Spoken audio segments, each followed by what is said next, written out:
hurmatli fuqarolar va tadbirkorlar, navbatdagi uchrashuvimizni boshlaymiz. Rahbar ishtirokida rivojlanish ko'ramiz.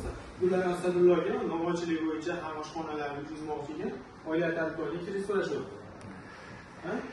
18%. Ha, 17,5. 17,5%. 4 yilga. 4 yilga. 6 oy imtiyozli garov. Uchish kunga ko'ra haqi berasizlar. Buniki ham uchraysiz. Xoliqov hayotxonada sizmi? Bo'ldi, siz ba'zan so'rashuvdi, imtiyozli oila tadbirkorga. 18%, 17,5. 6 oylik imtiyozli garov.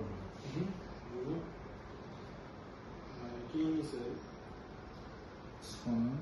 Ha, aka, oilavidan Qo'y va Jamoliddagi sizga 12 million so'rashyapti.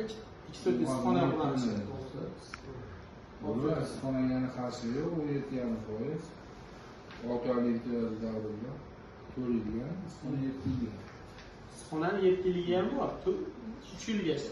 Muddat haqi o'zi tanlov chiqsa 7 yilga. Ha, 7 yil. Sizlarga dod qo'ysangiz 7 yilgacha bo'ladi aka. Muddatni o'zingiz tanlaysiz. Olasiz ichiga tovushlar sug'orish qilaman siz 7 yillik. Yo'qda oddiy prostoy bo'lsa 4 yillik. 4 yilga bu muddatni o'zingiz tanlaysizlar. Imtiyozli davrni arizada tanlash imkoniyati ham bor. Ko'rishadi, muammo yo'q. Shu vazdan xonaga 10 million tikuvchilik yo'qmi?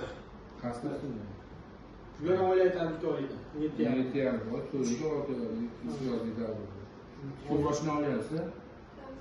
Mana qani mahsulot olyapsiz. Mashina shunday.